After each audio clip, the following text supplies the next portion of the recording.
Podcast Literasi Digital. Podcast Literasi Digital. Siberkreasi. Siberkreasi. Hai. Selamat datang kembali di podcast Literasi Digital Siberkreasi. Seru Ketemu ya. lagi sama Indi Arisa dan juga Dan Satya Yozi di sini. Dan kita akan selalu ngebahas nih kira-kira apa aja ya sobat literasi digital yang bisa kamu tahu. Nah, kalau yang satu ini tuh menurut gua ini kita banget Sat.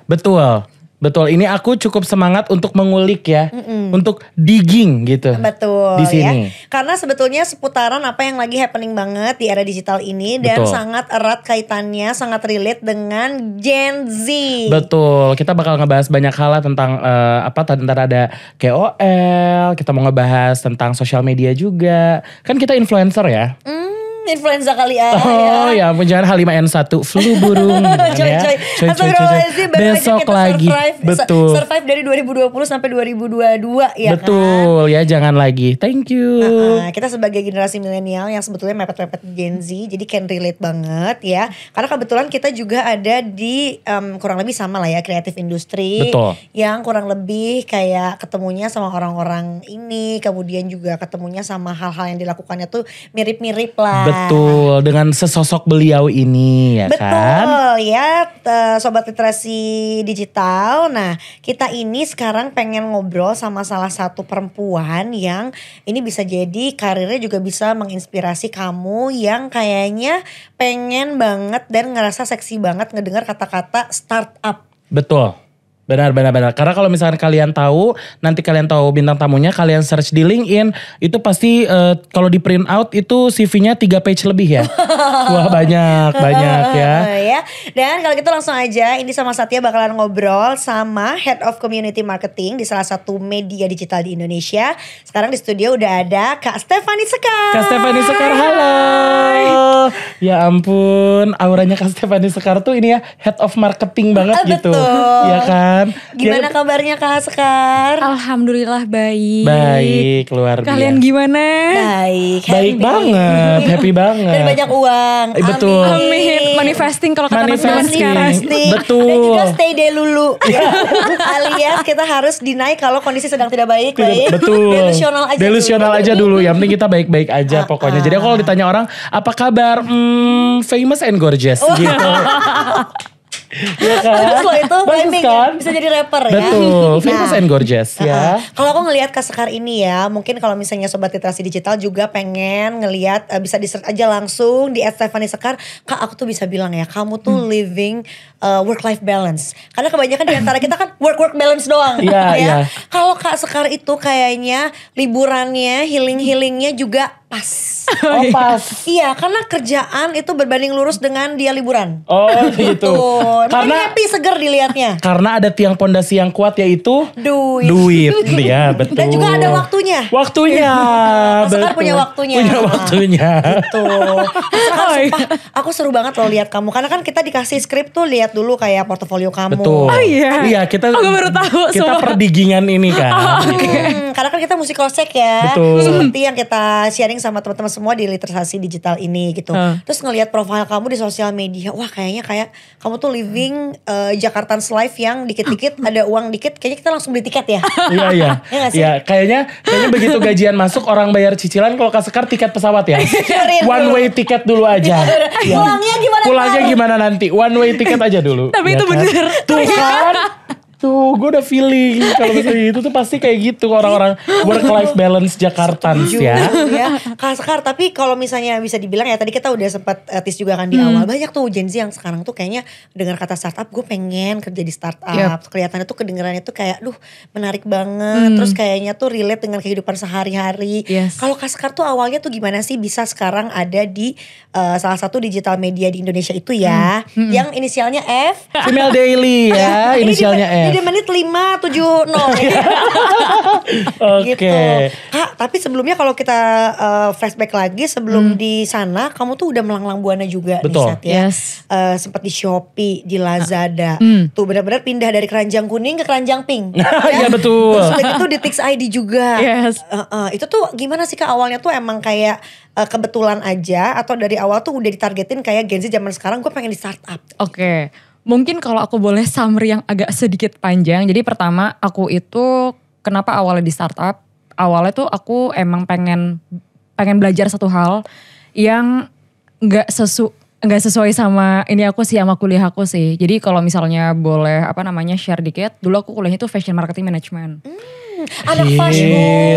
Iya. Hits. Tapi aku nggak mau kerja di retail karena kayak fashion retail di Indonesia kan sama di luar kayak lumayan beda kan, kayak gitu. Dan pada saat itu kan aku start di 2013. Zaman segitu yang lagi happening banget tuh adalah digital dan startup. Kayak gitu e-commerce lah gitu. Jadi aku start karir aku tuh pertama di Shopee, and then aku move ke Zalora. Abis itu aku sempat di digital agency handle L'Oreal. Terus habis itu aku sempat pindah ke Estee Lauder. Di situ mungkin mulai retail tapi lebih ke beauty. Yes. Habis Estee Lauder aku pindah ke Tix ID, itu lumayan beda karena itu lebih ke ticketing company, entertainment company. Ngebahasnya tentang film, stress pun juga ngurusinnya film kayak gitu. Dan emang aku suka nonton. Terus habis dari situ aku move ke Lazada kayak gitu karena kan Lazada akhirnya lebih e-commerce dan zaman segitu pandemi. Jadi kayak Lazada emang lebih growing lagi lah kayak gitu. Dan after di Lazada aku pindah ke TikTok Shop gitu. After TikTok Shop baru deh ke company yang sekarang. Baiklah. Gitu. Tapi kalau misalnya direntetin semua, ini tuh sesuai dengan passion kamu gak sih Kak Sekar? Karena kan aku ngeliatnya kamu sebagai cewek gitu. Terus tadi sempet di kayak retail yang beauty dan juga cosmetic company gitu ya. Terus sekarang juga kayaknya ya itu yang banyak digemari oleh Gen Z yang kayaknya kalau ngelamar pengennya kerja di company-company yang kamu udah pernah Kak. Iya. Sebenarnya kalau dibilang aku passion aku atau enggak, aku bilang iya. Kenapa? Karena emang aku sendiri kan aku emang fokusnya di digital. Dan sekarang itu aku mungkin lebih fokusnya adalah di community marketing dan di influencer managementnya sendiri gitu. Jadi yang berhubungan dengan KOL, community offline, online, and then kayak event juga. Ya udah aku emang lebih spesifikasinya di situ. Di situ. Yeah. Tapi memang kalau misalkan kita ngelihat sekarang semua CV-nya Kak Sekar nih, kalau direntetin itu tuh kayak life goals-nya anak-anak kuliahan. Betul, karena sekarang itu kalau misalnya kita wishing happy birthday to someone juga ya, semoga kamu jaya di darat, laut, udara, digital maupun off air. Iya betul. Kak Sekar juga itu representatif. Representatif di situ ya. Digital dan off airnya dia rame. Rame. Alhamdulillah tadi kan juga nyebutnya online dan juga offline ya. Di situ alhamdulillah rame terus ya kan. Amin. Tapi kalau misalkan kita ngebahas, kita tarik lagi ke belakang tentang si roots awalnya itu adalah di fashion management ya. Fashion marketing management. Fashion marketing management. Tapi kalau misalkan berjalan kan sebenarnya ada titik di mana Kak Sekar juga maksudnya kayak kalaupun di Lazada atau e-commerce gitu kan kurang lebih ya ada sentuhannya tipis-tipis lah ke sana kan sebenarnya. Dan yang terakhir juga di TikTok Shop. Mungkin boleh share sedikit nih tentang perbedaan dari, kan sekarang gini ya ada orang bilang kayak kayaknya main TikTok tuh segmennya ini deh. Kayaknya yang belanja di warna oranye tuh ini deh. Yang belanja di aplikasi pink tuh ini deh. Itu tuh sebenarnya memang sesuatu yang common gak sih dibahas di internalnya nih? Dari sisi internalnya nih gimana Kak? Kalau menurut aku iya, karena balik lagi yang namanya e-commerce itu tuh mereka sebenarnya udah ada kayak brand personanya sendiri kan. Kalau e-commerce yang hijau itu lebih cowok yang belanja di situ. Wah iya. Ya kayak cowok mau beli pomade apa segala macam, ibaratnya kayak mau beli kayak gunting rumput aja, beli pot aja pasti cari di situ. Oh iya, pokoknya berbau gir-gir tuh biasanya di situ ya. Yes, pasti di ijo-ijo. Terus kalau misalnya di oren-oren, cewek pasti ke sana. Kenapa? Karena itu lebih ke fashion. Dan biasanya mereka kan ngirim barangnya dari China. Kayak gitu kan. Dan harganya lebih murah. Asal kita sabar 2 minggu 3 minggu. Pasti cewek gak apa-apa kayak gitu. Jujur I can relate. Karena buat aku aplikasi Oren itu dia paling banyak skincare Koreanya. Nah benar. Ya kayak gitu. Udah ada segmennya. Nah balik lagi. Nah aplikasi yang paling baru. Yang banyak live streaming, live shoppingnya. Aku hostnya. Nah Family-nya. Nah Kebetulan semua host-host itu akan di aplikasi itu pada waktunya. Iya itu betul. I can relate. Iya. Nah kalau itu udah nggak bilang cewek, nggak bilang cowok. Menurut aku itu udah kayak peleburan antara si ijo sama oren di situ. Ketemu di situ. Yes, kayak gitu. Dan emang si aplikasi, maksudnya kalau kayak TikTok Shop sendiri itu emang dia itu lebih nyari orang-orang impulsif buyer kayak gitu. yang nggak mau beli jadi beli, yang kayak nggak penting, gue beli aja lah harganya murah gitu-gitu. Betul karena kan juga kalau mungkin di sini ada teman-teman sobat literasi digital juga yang pengguna TikTok juga ya, dimana kalian tuh scrolling tiba-tiba kayak di FYP kalian ada yang nongol live, tiba-tiba kayak 15 menit lagi, harganya cuma 6.000 aja, ayo kakak boleh di check out keranjang kuningnya, langsung aja dicek etalase nomor 73 sekarang. Coba yang etalase nomor 3 kita swatch dulu ya, yang itu dia nggak transfer, ya ini tuh baru sold out ya, jadi sekarang udah di stock cepetan, cuma 5 menit, ya. Oke udah habis, tapi ada lagi ada lagi. Oh udah ada lagi. Iya benar. Lancar loh. Iya kan, karena sudah pernah dapat kerjaan di sana. Dan suka nonton juga. Tapi memang benar saat tadi kalau misalkan ngebahas tentang tadi kan adalah penggunanya. Yes. Nah, tapi kalau sekarang nih mungkin kalau kita ngelihat mungkin sobat literasi digital sini ngelihat tentang Kaskar sendiri pengen untuk masuk bekerja di startup company. Itu sebenarnya biasanya apa aja sih Kak yang harus dipersiapkan gitu? Oke, mungkin kalau satu mental. Oke. Karena yang namanya di satu company maksud aku gini, bukannya kayak apa ya kerja terus itu benar, tapi kedua adalah lebih kayak kamu misalnya jagonya marketing, tapi kamu jangan kayak nutup kemungkinan kamu juga cuma ngerjainnya marketing doang. What if kalau emang kayak leader kamu, kayak approach kamu bisa kayak naik untuk do partnership or yang hal lainnya kayak gitu. Kamu juga harus open minded kayak gitu. Ketiga, kamu tuh harus dinamis dalam artian kayak oh ya udah, apa yang lagi happening sekarang kamu harus tahu dan itu harus dijalanin kayak gitu. Misalnya yang namanya bisnis kan udah ada plannya gitu kan. Dan itu bisa berubah kapan aja. Kalau kamu tipenya yang kayak berubah plan dikit kamu stresnya mampus gitu. Gak bisa kayak gitu. Harus kamu lebih fleksibel lah ibaratnya kayak gitu. Terus yang terakhir menurut aku lebih apa ya, kalian kayak keen to explore kayak gitu. Iya, biar kalian ibaratnya kayak kan aku gak bilang Gen Z atau millennials ya, but I mean kayak banyak orang yang kayak udah sering ngerasa gue nyaman di sini. Tapi nyaman tiap orang beda-beda. Kalau misalnya nyaman lo kayak gitu aja, gimana lo mau berkembang di startup dan tempat lainnya kayak gitu. Kalau misalnya emang kalian mau kayak out of the comfort zone and everything, ya udah kalian harus growing, yaitu apa? Ya kerja di startup, maybe kayak bisa pindah startup dan segala macam. Nah, Kak, tapi bener gak sih aku sering denger ya, maksudnya di mata Gen Z dan milenial kenapa di startup tuh seksi banget, karena mungkin ya tadi disebut-sebut dinamis gitu, tapi itu juga berbanding lurus dengan yang katanya hustle culture banget, katanya kerjanya tuh kayak gila gue capek banget, tapi apa yang menurut Kak Sekar itu tetap menarik dan tetap seksi di mata mereka, yang akhirnya mau gimana pun terkenal katanya capek, tapi mereka pada aiming untuk masuk di perusahaan-perusahaan ini atau startup-startup ini gitu. Oke. Mungkin kalau sekarang orang-orang liatnya adalah kayak startup tuh gini, mungkin beda banget sama yang kayak korporat gitu kali ya. Satu dengan dari culture-nya dulu. Kedua dengan mereka kayak sesimpel pakai bajunya. Mungkin kalau kayak korporat banget harus pakai kemeja, batik segala macam. Tapi kalau misalnya kayak startup kita pakai baju kayak gini aja bisa ke kantor. At least yang sopan, nggak ada ripped jeans dan harus pakai sepatu kayak gitu kan. Ya udah.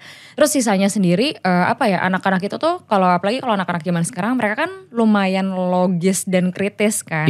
I mean in a good way karena mereka kreatif gitu. Biasanya kalau startup itu menerima ide-ide baru dari anak-anak yang sekarang gitu. Nggak menutup, bukannya aku bilang kalau korporat itu menutup, tapi maksud aku mereka itu biasanya lebih mengikuti yang atas-atasnya. Tapi kalau startup itu lebih open to new ideation and everything. Dan itu menurut anak-anak muda ini gue akan betah banget sih, karena kayaknya sebagai anak baru dengan banyak pemikiran itu tuh kayaknya ketika didengarkan oleh atas-atasannya tuh kayak feeling so appreciated aja ya. Kayak gitu. Dan udah kayak gitu kan kalau namanya startup, ya walaupun kita ada kayak job level and everything, tapi mereka tuh kesempatan buat naik levelnya lebih ada kebuka dan lebih cepat. Kan kalau anak zaman sekarang lebih pengen yang kayak gue pengen kerja ini tapi gue pengen cepat ini yang kayak gitu-gitu. Tapi ya balik lagi itu tergantung dari masing-masing orang. Cuma kalau kenapa anak-anak sekarang tuh pengen bahas startup, satu mereka lebih mau didengar. Udah kayak gitu emang idenya mereka bisa lebih kepake dan ke-explore. Yang ketiga mereka bisa naik jabatannya lumayan cepet daripada yang kayak emang di korporat gede banget yang kayak karena track karirnya juga lebih kebaca ya kayak kayak bisa dibilang kayak teman-teman gue yang di startup juga rata-rata mereka udah yang kayak oke, gue masuk di sini terus kayak dia baru masuk dia udah dikasih tahu kalau kayak lo tuh bisa nyampe ke level ini in let's say in a year atau in 2 years gitu kan. Jadi mereka juga akhirnya benar dengan dinamikanya kerja startup yang cukup unpredictable, ya kan? Yang kayak ya namanya startup mah semua dicoba aja dulu. Namanya juga baru mulai gitu kan. Jadinya banyak banget perubahan-perubahan yang menurut mereka tuh kayak kaget, tapi ya udah gitu namanya juga hidup kan gitu. Tapi kalau teman aku bilangnya gini, ada terms yang gini kayak gue ngerasa keren aja kerja di gedung tapi yang lain kemejaan gue bisa kaos band gitu loh. Nah iya kan, ya tadi kan? aku bilang outfit tuh juga termasuk salah satu kriterianya. Iya, karena kayak orang tuh jadi yang kayak ih keren aja kerja di startup gitu. Gaya-gayaan lanyard jangan lupa ya. Iya betul ya. Bisa selain coach ya. Iya. Dan cuma itu doang brandnya ya. Bisa yang lain ya kalau kalian punya uang lebih boleh goyard. Atau yang skena-skena yang aneh, tapi harganya mahal. Betul. Apa sih itu tuh? Boleh juga. Tapi mungkin kalau Kak Sekar kalau misalkan ke kamarnya tipe yang ini gak ya? Gantungin lanyard kantor sebelumnya. Jadi kayak warna-warni ada yang ada iping, hitam gitu kan warna-warni lanyard Kak Sekar kayaknya di koleksi ya kan? Tahu aja. Tuh kan. Nah Kak Sekar karena kedinamisan itulah, apakah itu yang menyebabkan juga, ya maksudnya kan tendensinya yang masuk-masuk startup tuh milenial dan juga Gen Z ya.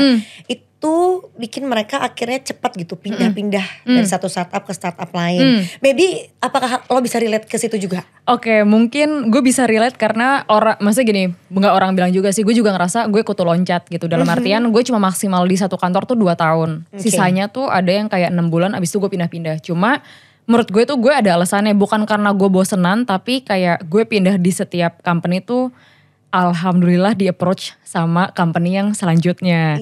Jadi ya udah. Jadi kan ibaratnya kayak oh ya udah new opportunity, cuan baru kayak gitu kan. Terus habis itu gue juga nggak cuma ngeliat dari sisi duit dan opportunity-nya, tapi ngeliat juga kalau gue di kantor next kira-kira apa yang gue kerjain kayak for my career growth, terus kayak for my future and everything gitu-gitu.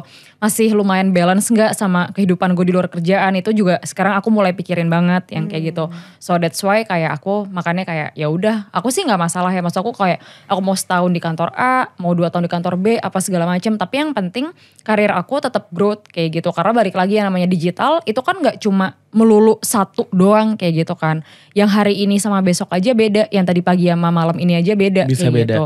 Jadi ya kenapa kalau orang kerja di startupan digital kayak orang tuh ngecapnya adalah apa namanya kayak ya kutu loncat, ya bukan karena emang kita bosanan atau apa, tapi emang ya as a demand dari kayak sisi company-nya, ya udah emang kayak banyak aja. Dan kalau yang namanya e-commerce itu mereka colong-colongan dari satu sama lain. Iya benar. Jadi kayak ya udah kayak gitu, kayak bakal always happening kayak gitu. Iya, dan apalagi kalau nama lo harum ya gitu. Itu kayaknya kan akan memudahkan hidup lo juga. Iya itu betul. Karir Anda gitu Betul. Kak. Dari semua kayaknya tadi gitu yang jadi keuntungan lo kerja di startup. Berarti banyak banget juga pasti sobat literasi digital yang pengen banget kerja di startup dan punya kayak track karir kayak Kak Sekar gitu ya. Tapi sebetulnya apa sih yang perlu kita siapin untuk bisa ada di kolam itu? Oke, menurut aku satu skill dulu. Kalau misalnya gini, kamu mau dari teknik, kamu dari apa-apa segala macam, tapi kamu at least ada basic digital. Digital kamu gak harus ambil kayak S1 atau S2 segala macam. Menurut aku certification aja tuh gak apa-apa. Karena sekarang banyak banget kan yang kayak sekolah cuma sebulan, 2 bulan, 3 bulan kamu udah ambil sertifikasi digital. 1, kedua networking. Karena ordal lebih powerful daripada CV. Betul, Itu. the power of ordal tuh nyata ya. Betul. Artinya tuh kan lebih ke emang networking gitu. Lo tuh kayak pasti gimana caranya ketika orang notice lo top of mind karena lo sering kerja sama, ya pasti orang tuh akan nge-reach yang gampang dulu. Betul. Gitu. Dan udah kayak gitu, selain itu juga ya balik lagi kan bakal di interview dan kayak bisa lihat ini orang kompatibel gak sih, oke gak sih di kantor A, I, W, O kayak gitu. Dan orang juga bakal ngelihat kayak eksistensi dia di luar kantor pun juga kayak gimana kayak gitu. Nah kalau misalkan sekarang aku pengen coba ngebahas tentang ya maksudnya namanya startup dari tadi yang di ini kan semua itu berdekatan banget sama digital ya kan, berdekatan banget sama era digital sekarang lah gitu. Tapi kalau misalkan kita mau ngebahas tentang tadi kita juga udah nyinggung sedikit tentang penggunaan influencer di era sekarang. Terus kayaknya memang dari semua, pasti aku yakin dari semua tempat kerjanya Kak Sekar, disitulah Kak Sekar juga bersinggungan dengan banyak influencer. Yep. Betul kan? Pasti udah mulai tahu lah gitu perbedaan influencer A, influencer B apa segala macam. Tapi kalau di era digital sekarang tuh emang masih berpengaruh ya sesosok influencer ini. Karena kan ada zaman dulu tuh kita sempat ada di era dimana gue tuh bukan influencer, gue adalah content creator gitu kan. Yes. Nah sebenarnya tuh kalau si influencer sendiri itu tuh masih berpengaruh gak sih buat brand atau startup sendiri sekarang? Oke, mungkin kalau menurut aku kayak influencer itu masih berpengaruh tapi untuk awareness.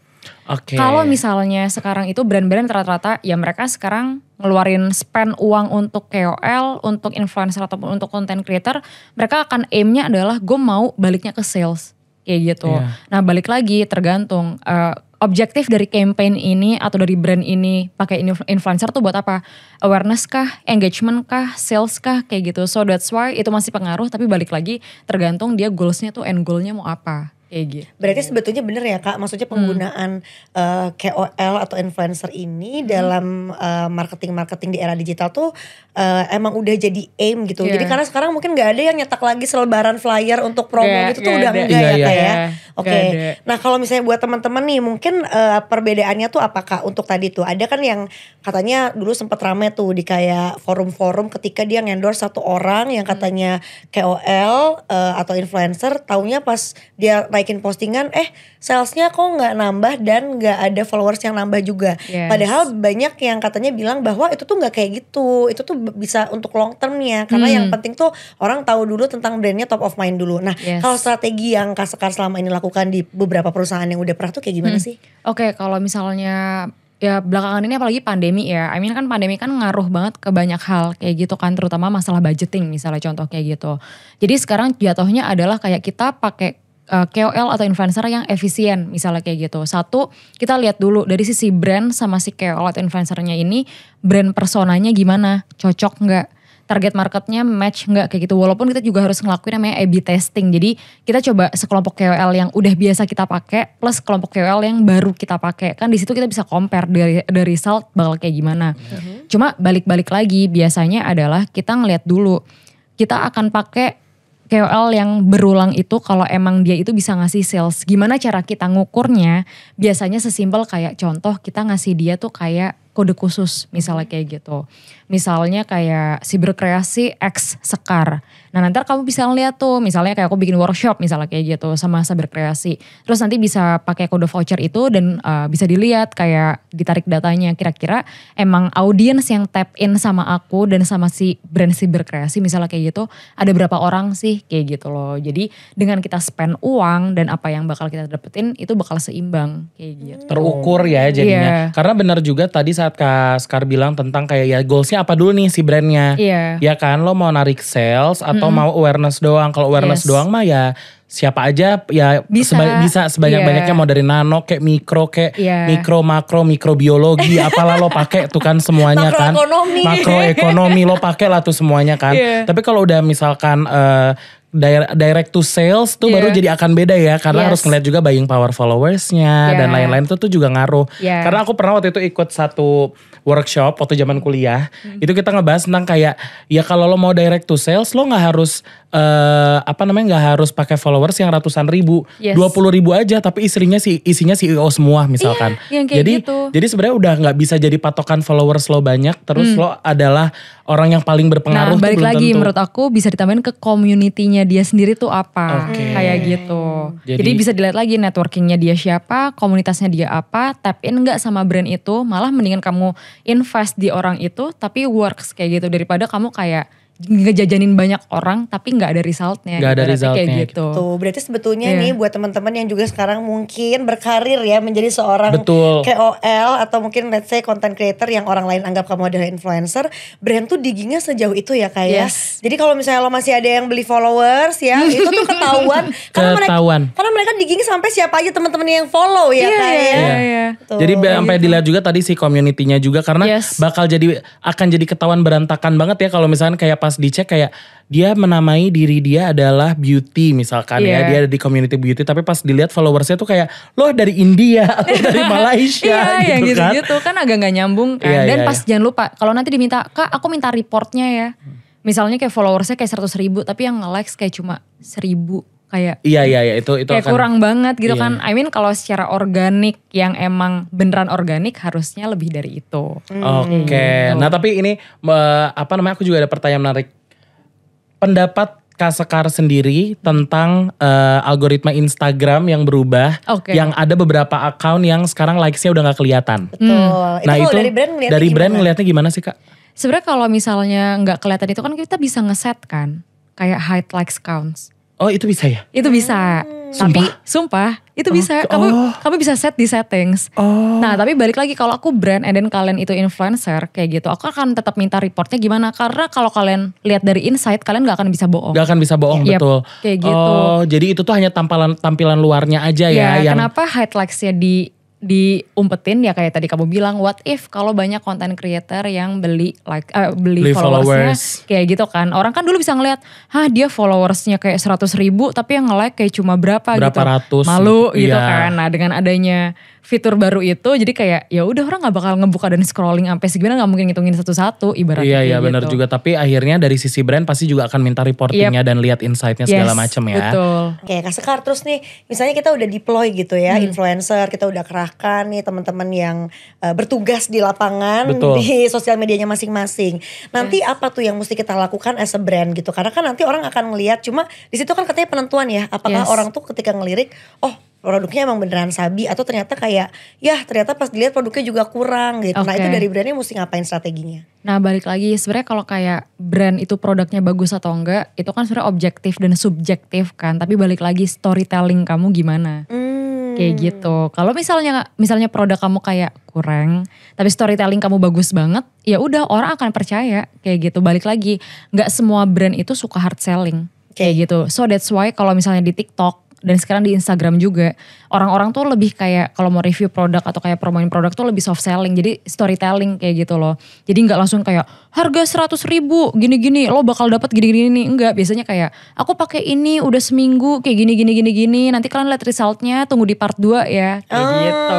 Jadi memunculkan curiosity si penonton-penontonnya, netizen-netizennya Yes, juga. kayak gitu. Oke, berarti kalau gitu sebetulnya untuk teman-teman yang bekerja sebagai influencer untuk satu brand, itu tuh sampai di brief juga ya Kak Yep. untuk si apa yang mau message yang mereka deliver. Yes, kayak gitu. Biasanya kalau kayak dari sisi brand tuh mereka kayak lebih kayak pointer-pointer aja sih. Kamu di video ini atau kamu di konten ini harus kayak bikin ini kayak gitu. Tapi biasanya kalau misalnya itu kreator TikTok itu lebih kayak dibebasin. Karena kan setiap kreator kamu, aku mungkin kita beda kayak gimana cara kita, iya kan, kayak nyeritainnya gimana. Tapi yang penting ada kayak 4 poin penting yang kayak emang kita brief aja USP-nya kayak gitu. Terus habis itu kan biasanya sebelum nanti di post dibalikin lagi ke brandnya, oh ini udah oke, ya udah kayak approval, oke boleh naik, go yang kayak gitu. Oke, sekarang juga nih Kak Sekar ada fenomena baru, live shop. Yes, Itu tadi udah tuh tentang kita pakai atau deploy influencer gitu ya yang Yes. naik di konten mereka masing-masing. Aku tuh kemarin sempat nge-MC juga ada satu brand yang menaungi dan juga bisa menghandle katanya untuk si live sale-nya mereka. Yeah. Karena beneran ada yang sampai 24 hour nonstop kan Kak. Betul. Nah itu tuh emang se-impactful itu Kak ke Ya, sales. ya, karena jujur aku udah pernah ngurusin juga, aku tuh paling lama tuh 18 jam ngurusin. Jadi pas aku di kantor lama aku tuh sempat jadi head of studio.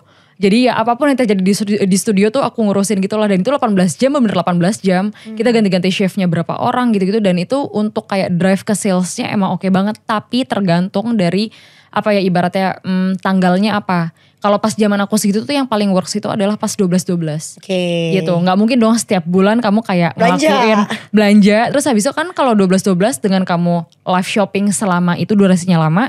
Tapi harga yang kayak bakal kita dapetin bakal murah banget kan. Jadi dari antara customer sama brandnya ya win-win gitu. Tapi kalau misalnya kamu ngelakuin kayak live streaming misalnya kayak 24 jam. Tapi misalnya kayak apa ya misalnya kayak nggak ada promo yang semenarik itu menurut aku ya bukan wasting time tapi lebih yang kayak outputnya apa, lebih yang kayak gitu. Oke, nah kurang kalau- efektif lah kayak gitu. Iya, iya. Kan kalau si live shop itu tuh kan bisa sampai yang waktunya selama itu dengan Yes. ganti-ganti hostnya ya. Yeah. Itu tuh ngaruh juga gak sih Kak? Atau enggak, yang penting tuh lo tuh ada woro-woro aja. Karena bahkan ada beberapa yang hostnya tuh bahkan gak kelihatan mukanya. Oke. Yang Iya, penting iya. tangannya dan produknya aja misalnya gitu. Nah biasanya kalau kayak gitu tergantung dari brandnya itu maunya tuh apa, goalsnya apa, dan brand directionnya tuh apa.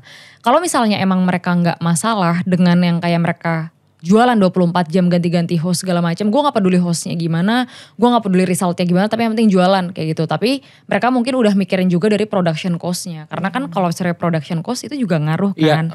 Kalau misalnya kayak kamu cuan cuma misalnya 1 juta, tapi padahal production cost kamu 24 jam tuh kayak misalnya kayak 50 juta. Gak berbanding dong kayak gitu kan. So that's why balik lagi ke brand direction dari setiap brandnya dulu. Gitu. Tapi kalau misalkan live gitu, kan juga sekarang banyak banget ya kayak yang pakai, ya contohnya kita berdua pernah diajak buat nge-host live shopping. Kadang juga memang ada live shopper ternama di TikTok yang emang kayak wah nih kalau jualan di dia laku. Katanya salesnya nambah, laku, followersnya tuh emang beli terus gitu kan. Kayak ada yang siapa lagi namanya ya, gue lupa, yang pernah live lama banget juga, yang sampai pegang rekor muri Beb. Iya. Iya, ada yang kayak live terpanjang gitu katanya juga kayak. Kaji lewat ya? Kaji lewat, Oh, okay. Kaji lewat. Nah tapi sekarang juga banyak fenomena yang live-nya pakai artis. Yes. Nah sebenarnya seberpengaruh itu nggak penggunaan maksudnya public figure gitu untuk jadi host di live shopping itu. Apalagi tuh pasti kan production cost-nya gede. Production cost-nya Yes, jadi gede. Iya. Sebenarnya kalau pakai artis menurut aku itu works, tapi di campaign-campaign tertentu aja, nggak selalu kayak gitu. Karena balik lagi, yang namanya artis, dia namanya udah gede, berarti kan dia udah punya pengikut dong. Ibaratnya misalnya kayak kalian berdua artis gitu, kalian berdua mau pakai apa aja, followers kalian bakal diikutin. Iya. Cocok atau enggaknya belakangan, tapi yang penting aku pakai barang ini kayak yang si Kak ini pakai, yang kayak gitu. Iya. Jadi apa ya, secara kayak branding segala macam itu udah melekat lah ibaratnya kayak gitu. Nah buat kayak misalnya drive ke salesnya oke atau enggaknya, balik lagi tergantung brandnya apa kayak gitu. Dan maksudnya nge-tap in atau match enggak sama si target audiensnya dari artis tersebut. Kayak gitu. Oke, jadi kayak gitu ya. Ini udah di spill nih dari kamu yang mungkin pengen menjadi KOL-nya, atau kamu yang punya brandnya. Benar. Gitu. Atau pengen punya track career seperti Kak Sekar yang ngatur-ngatur ini semua strategi marketingnya. Betul. Gitu. Nah mungkin kalau dari Kak Sekar sendiri ada pesan-pesan gak Kak buat brand atau mungkin UKM yang baru mau mulai juga gitu ya, yang pengen pakai influencer dalam strategi pemakaiannya. What should you do dari do's and don'ts yang paling basicnya aja dulu. Oke.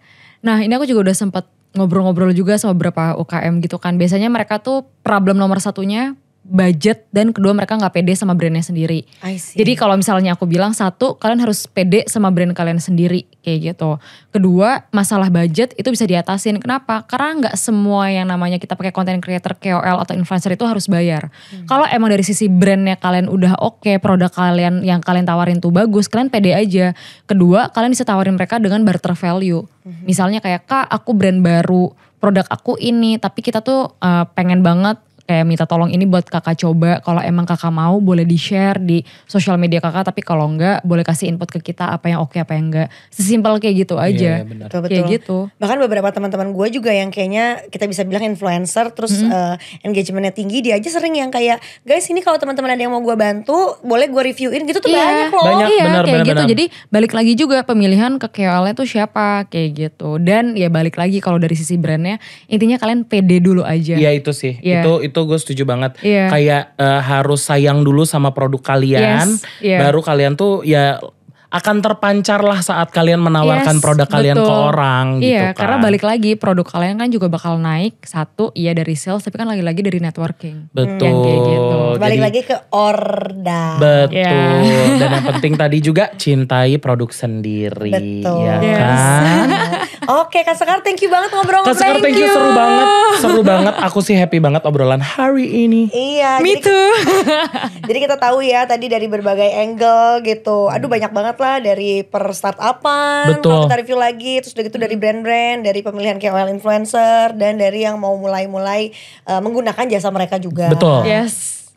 Nah kalau misalkan dari aku sih mengucapin terima kasih banyak juga tentunya, karena aku jadi dapat banyak insight juga Di ya, dari segi mungkin aku mau bikin brand, aku juga pengen jadi influencer misalkan tiba-tiba. Bisa live shop 24 jam ya, mau mencahin rekor muri kan?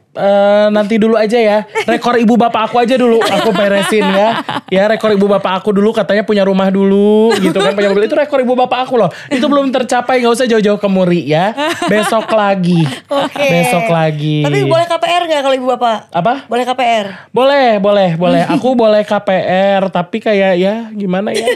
Kalau 20 tahun banget mah G dulu. Dia dulu ya pemirsa.